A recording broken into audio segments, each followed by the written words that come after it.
Welcome to the Effortless Swimming Podcast. My guest today is professional triathlete Joshua Lewis. Welcome to the podcast. Thanks for having me. I got a text message a couple of weeks ago, a couple of text messages actually, and a few emails saying, "Oh, this guy Josh mentioned you in his YouTube video, talking about an aspect of freestyle, like the catch and kick timing." So I had a look at the video, and I thought, "Oh, that's really cool that you've mentioned that."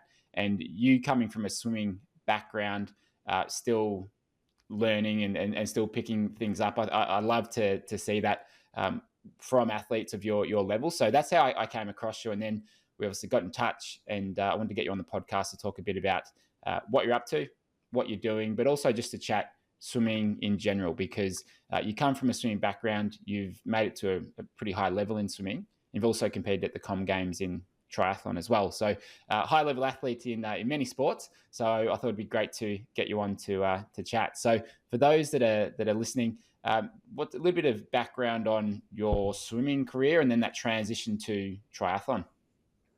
Yeah, well, firstly, again, thanks for having me. I can't believe that people were messaging you in terms of mentioning my YouTube video. Like, it's always a shock. I constantly get surprised when people have actually watched the videos. Like, it still shocks me. So yeah, to have someone that I've watched multiple times on YouTube actually contact me is a privilege. So yeah, thanks. In terms of my swimming career, I've basically been swimming since I was 2, I think it was, but competitively, yeah, it's been a massive part of my life, and I can't really explain or go into detail about how much it's influenced my whole career in terms of both education and sport. So yeah, I guess like in terms of highly competitive stuff, I've been to quite a few island games, which for those who don't know, it's a smaller version of the Commonwealth Games for islands rather than countries or bigger countries. And it's one of those championship events where the whole team gets behind you. You've got your whole island. I'm from Guernsey, so I go and represent Guernsey, which is obviously a massive privilege in itself, just to be able to represent where you're from. And that's every 2 years, so not quite on the 4-year cycle like the Olympics or Commonwealths, but it's an unreal experience nonetheless. And it gives you that motivation to carry on doing what you're doing, carry on being a competitive swimmer, because I think for a lot of people, it's easy to not push on through the elder years if you don't have those sorts of targets, if you're not quite at the national level that you can kind of target and then go and compete. So it is really good from the islands, from Guernsey, to keep you interested. So I was massively kind of grateful for that. And that actually carried me through things like the Youth Commonwealths, but also through to university when I went there, because it kept me wanting to carry on swimming, because I had that Island Games target. And I think the one where I was in first or second year of uni was Bermuda. So it was a massive kind of motivation for me to carry on, because I really wanted to go out there and compete.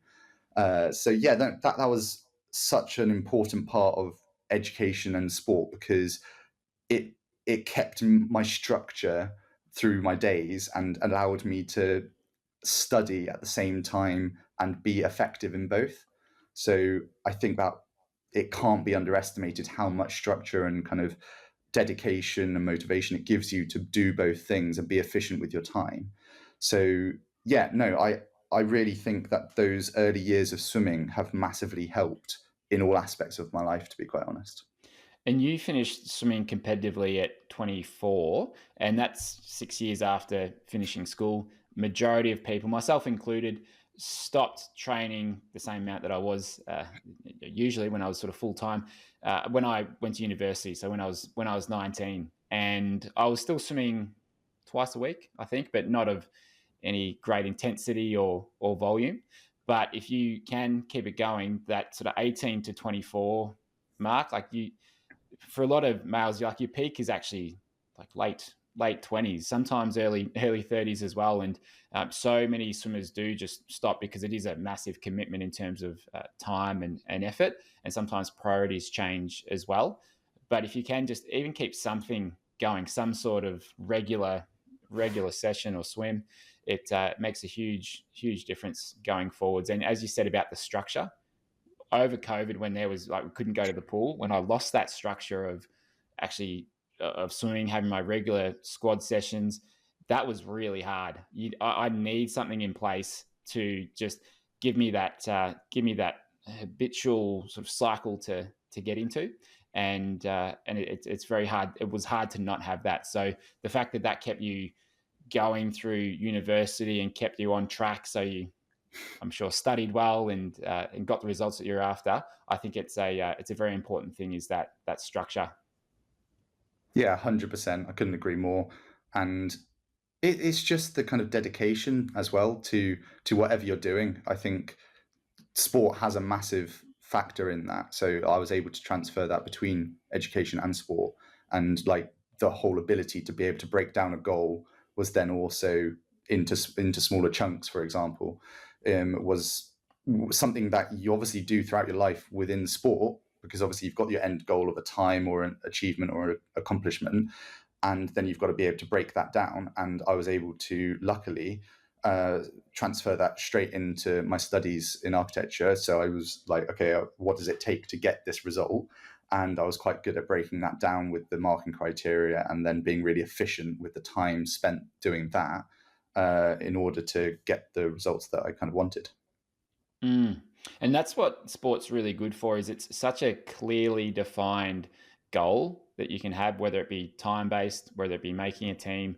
It's very clear what you're working towards, and also what you need to do to get there. Like it's not rocket science what needs to happen. It's like, I need to do this many sessions a week. I need to hit these times over the next 6 months, and need to do this sort of volume, need to work on my technique in this way. So it's very clearly defined. And I think sometimes outside of sport, it can be a bit more wishy-washy and less defined. So it's easy to drift off track if you don't sit down and think about what it is you want your life to look like, or you want your lifestyle to be like, whether it be work or family and those sorts of things. And the times where I've spent like no phone, just sit down, piece of paper, I've got questions written out, what do I want my family life to look like, what do I want to be doing in 3 years, those sorts of things. If you actually take the time to sit down and write it, things become much clearer. And it is hard with the distraction of a phone.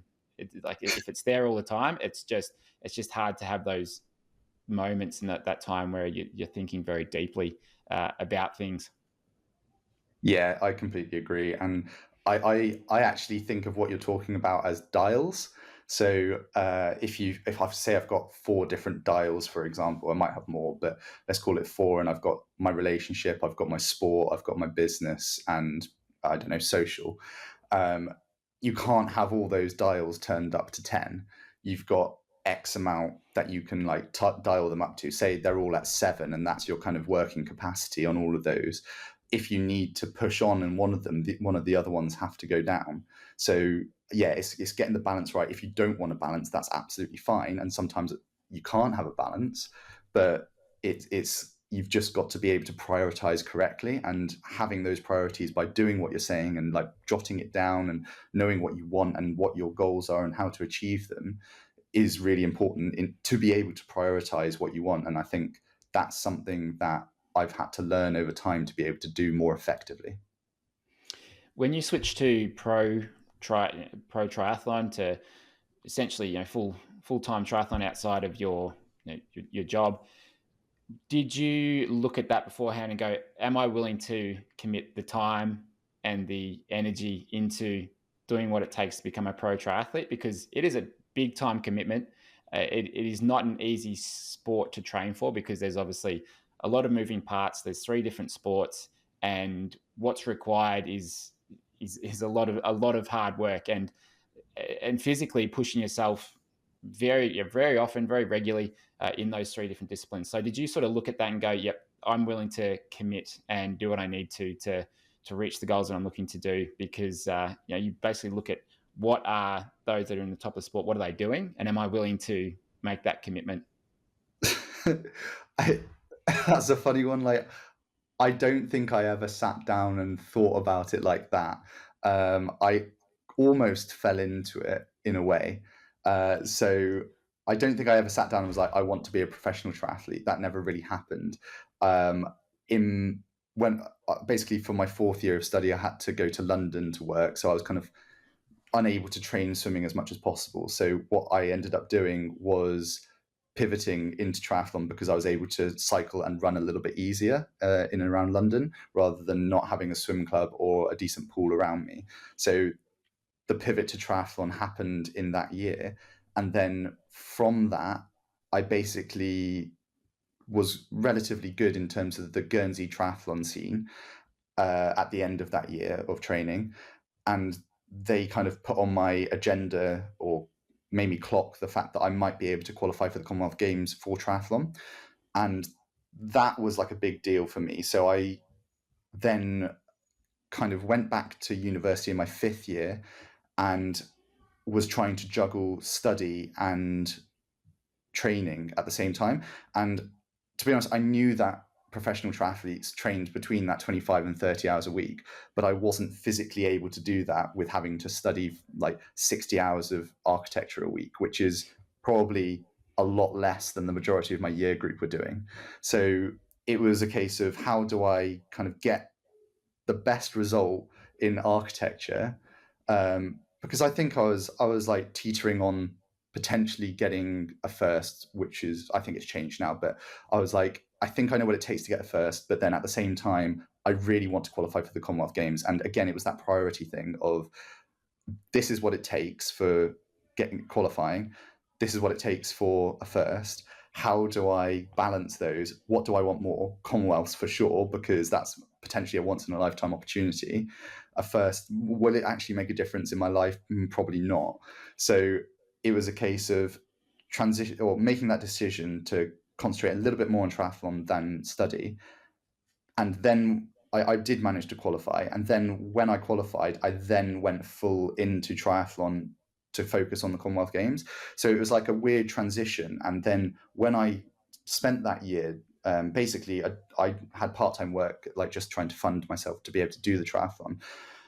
When I did that, it was almost like a seamless transition into, okay, now you're kind of a professional triathlete because you're almost full-time. And then you just fall into the system of training with an international squad, because I was fortunate enough to have one almost built around me, not because of me, but it kind of happened in the same area that I was training. So like it formed in the same place that I was training.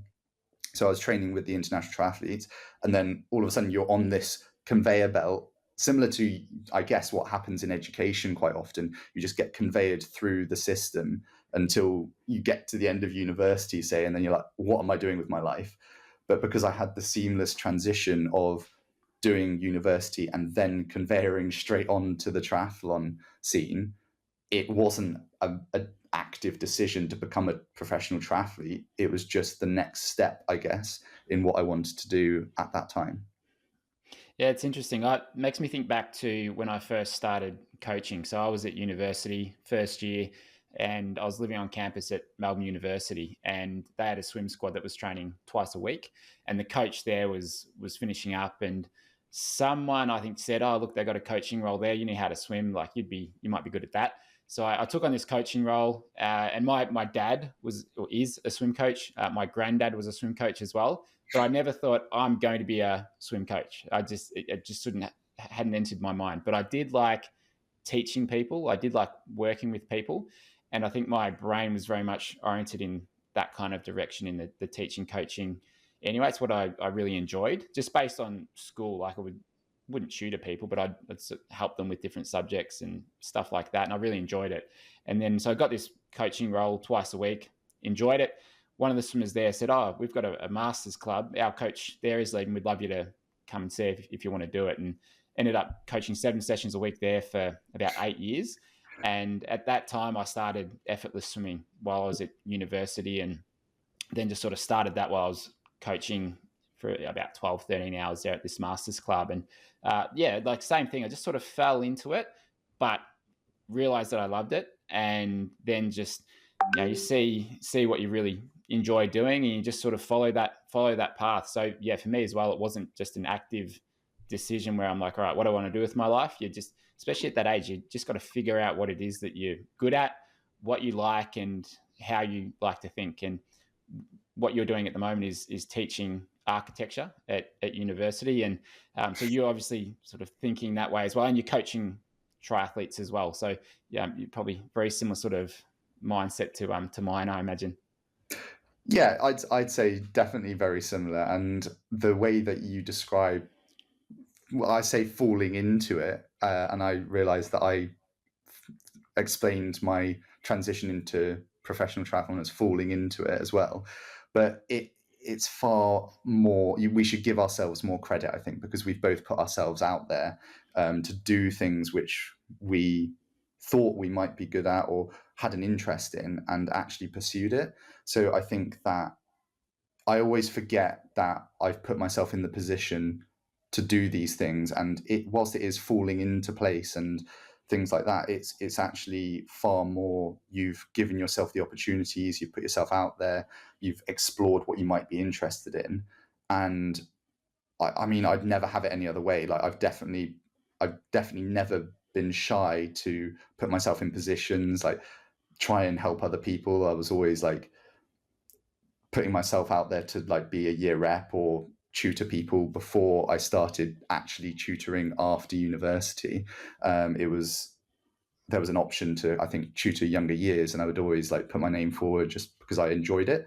And then yeah, it was again almost a seamless transition. I went for an interview at university, not for tutoring necessarily, but I think it was for a graphic design role. And then they were just like, "Oh no, actually, we'd prefer you to tutor if that's okay. Your skills are more apt for that." So I was like, amazing, literally amazing. That was what I'd prefer to do anyway. So it was like, again, falling into place, but you put yourself out there for the interview or whatever it was. And that's where I really, really discovered my passion for teaching, which I very much find similar to coaching. I think we were saying before, like teaching and coaching is a very similar sort of thing. You're just delivering information to people in a way that they're able to understand it and then also execute it. So yeah, like for the coaching side of things and teaching, I absolutely love the puzzle of delivering information to different people in different ways so that they can actually achieve their goals.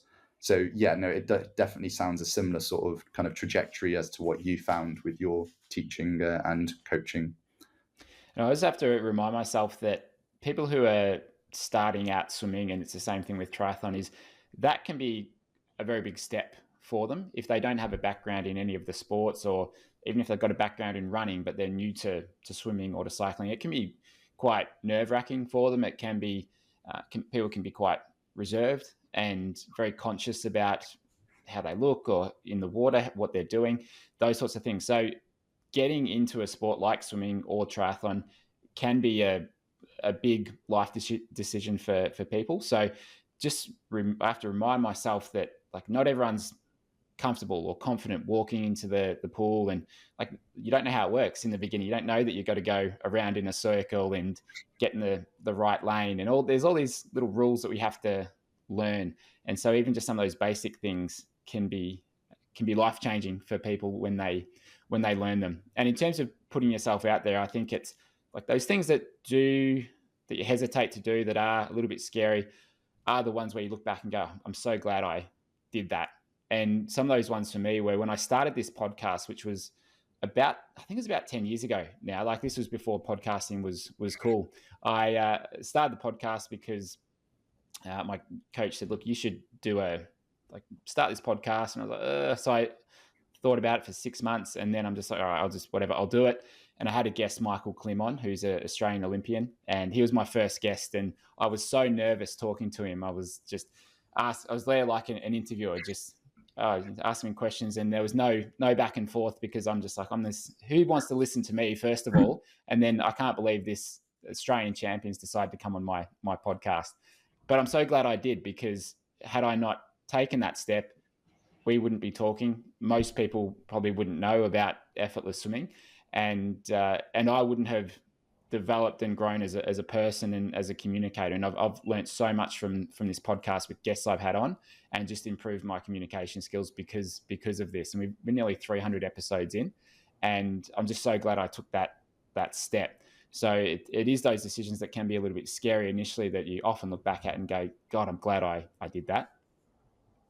Definitely. And yeah, it doesn't matter what it is. And I did the same thing. I think the biggest step for me was YouTube, and that is putting myself out there massively, because it's weird, for one, staring into a camera, and two, it's weird talking into a camera, but especially in front of people. I think that's like I found it a very embarrassing thing to do. So, but then I kind of had the 2 to 3 year plan of trying to like put myself out there, trying to educate people, entertain people, whatever it is, inspire people to do those different things, enter triathlon, for example, or help them out with certain specific things.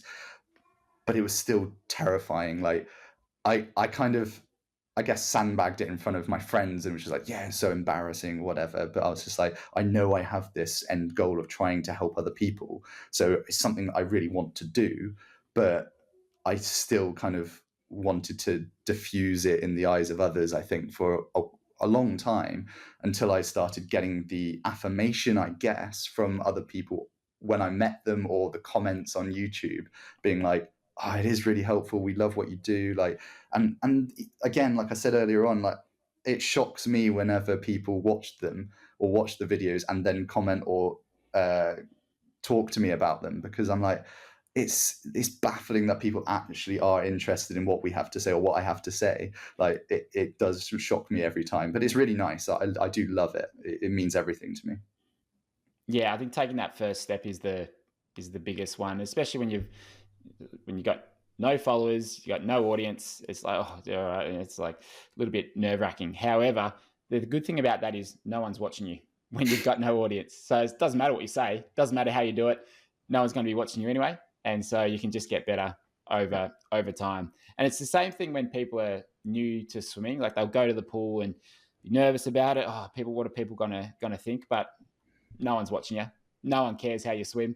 So it's just you in the pool. And if you can just keep chipping away and keep doing those things that you need to do to get better, you will get better. So people are really only thinking about themselves, and that's advice that I've taken on board the last couple of years. That if you're ever self-conscious about what you're doing or anything like that, people do not care about you. They are just too busy thinking about themselves, for better or worse. So that's why I think filming yourself in public, talking to a camera in public, that's only going to help in the long run.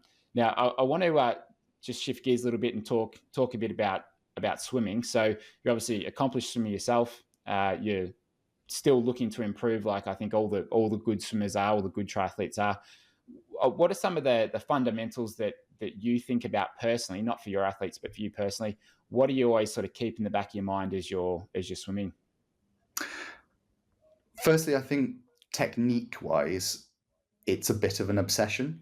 I think that it's so important with swimming, despite obviously having swam all my life and loads of things already being automated or intrinsic, and just having a good feel of the water. I still think that no matter what, you need to be concentrating on what you're doing and really focusing on technique, because as soon as you start slipping up there and not concentrating on it, it really makes a massive difference as to what you're doing. I think what I'm concentrating on primarily at the moment is still that timing, to be honest, and at different speeds. So making sure that the catch kick combo, or whatever you want to call it, is really happening throughout the different speeds. So like, the faster I get, I'm making sure that that's still happening, and doing it with different leg speeds. So not just a 2-beat, but a 4-beat as well. Like, I don't think you need to go any faster than that for long distance triathlon. For me, it's all about conserving energy.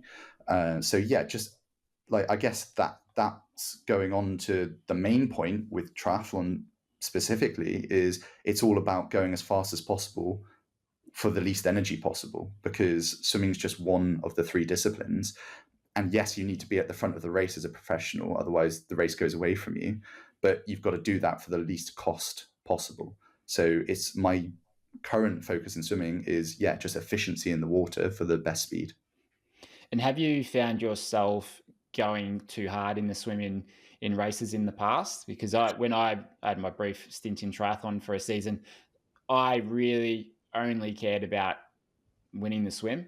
That was my main goal. So I burned a lot of matches in the swim, to the detriment of my bike ride. But If I was racing pro, I think I'd be a little bit smarter about that. But have you found yourself going too hard in the swim at times? Oh, I've been burned so many times. So it's a tough puzzle because as a swimmer specifically, you uh, produce a lot of lactic acid because you are constantly working the VO2 max system. And yes, you're training at the different levels as well. But I think because to go fast, you have to be able to produce lactic. That system is constantly being kind of used, improved. And to be a good triathlete, you have to kind of do almost the opposite in terms of training to produce less lactic for the same effort or speed, so that you can get out of the water and cycle a bike. But the biggest burn that I've ever had was I was swimming quite well in the lead up to the 2018 Commonwealth Games, and I was getting hyped up by a fair few people, including the Brownies, to be honest. Like, I'd done a bit of training with them in Australia and Noosa before the actual Gold Coast Games. And they were like, you can lead us out or whatever. And like, they probably just completely had me on, but I started the race and I went full guns blazing. And I was like in the kind of line of just ahead, I think. And then obviously just started tying up completely. I think going around the first buoy, the far turn point, I was just completely full of lactic acid. I was going backwards very quickly. I think by the second turn buoy, I was 5 from the back. Like, it was terrible considering that I could probably swim, like a 55, 56, 100 meters, which is way faster than the majority of the other triathletes could do.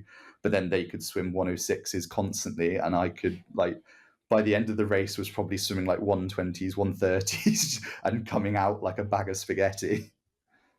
That's and do you think was that the excitement of the race, or was it because you're like, okay, yeah, like the Brownlees are saying, I should be at the front here. Was it mostly that, or was there part of that sort of excitement of the qualifying race? Both. It was a case of you're in the Commonwealth Games, you're excited, you're amped up, but also I think I had a complete misconception of where I was actually at in terms of my thresholds or in terms of my actual swimmability. So yes, I was able to swim fast, but I wasn't able to swim 750 meters without without conserving energy for the rest of the race. Mm. And then with that experience, were you able to take that learning into other races? Where have you found now that you can just find that threshold and you're just happy to sit at it, and you're not spurred on by trying to maybe make a breakaway or be the first out of the water? Yeah, it's been a long, painful learning curve, I'm going to call it, throughout my draft legal career, because I think draft legal and non-drafting are completely different. For me, in particular, so draft legal, you can't let the race go, because if you miss the front bike pack, then you're out of the race almost.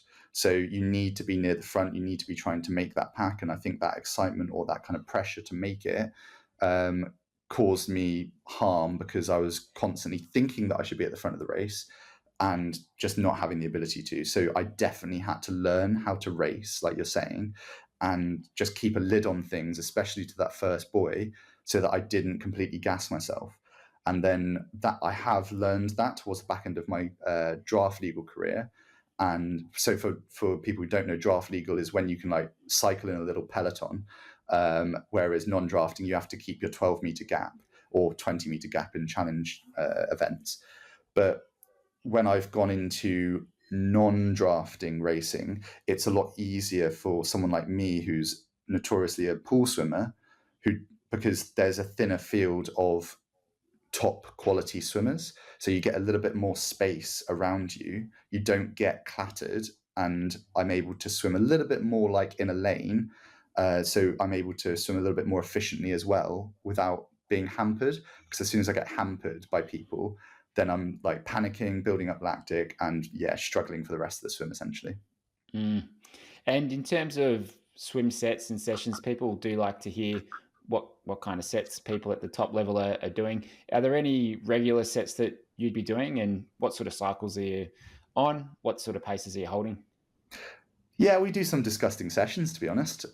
We do some quite meaty sessions. I think one of my favorite ones is we do all our main sessions long course. So one of them is 14 times 300 meters, and we do it off of I think long course, it's a 85 base, no, 82.5 base. So we come in off of like a 330-ish, and then we go on a 340 or a 355. So it's a fartlek. So on one of the reps, we come in on a 330, go on 340, and then on the next one, we'll come in on a 340 and go on a 350. Does that make Mm. sense? Yeah, So, yeah. so yeah, it's a fartlek over under, and we do that for 14 300s, so 7 rounds of the over under, and that's a pretty meaty session. That's a solid one. That's that's a that's a challenge. Um, and is that something you had to build up to? Have you sort of gotten better over time with that? Yeah, definitely. I think like it's easy to look at some of our sessions now and be like, oh, that's fine. 3 times 1500 descend is like normal. But we when we look back over the past couple of years, it's definitely not something that we used to do. We've built up to it slowly over time, and that's testament to Mm. our coach Luke. Like he's managed to trick our brains into how to do it over a long period of time. So yeah, maybe 3 times 1500 was never split up into that. Maybe it was split up into 250 meters rather than 500 meters, and then it's 3 times 500 meters, 3 rounds of that, etc. So yeah, no, it's breaking up over time and then building up to it over time, and not expecting to do fast times straight away, and having realistic kind of expectations of that.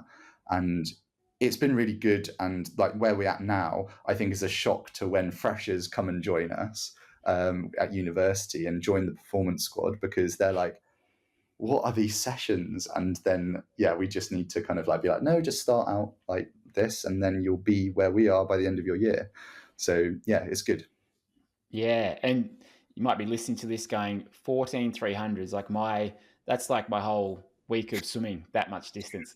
But it's and we spoke about this on the I spoke about this on the podcast last week is like it's just start small, make it doable. Don't try and swim at paces that you can't sustain straight away. Like it's all just gradually built up over time and over many years. So if you can just have that patience to be willing to be at whatever time you're at, and you keep working on your technique and you keep getting to the pool on a regular basis, like the times will come down. You will get fitter and faster, but a lot of times people see what their friends are doing or other athletes are doing on Strava or on a podcast like this and go, oh man, I'm not doing enough, or I need to change what I'm doing. Yeah, maybe that's the case. Maybe you need to do more, but you have a huge background in swimming. You've competed at a high level in triathlon for many years, and this is at the upper echelons of triathlon.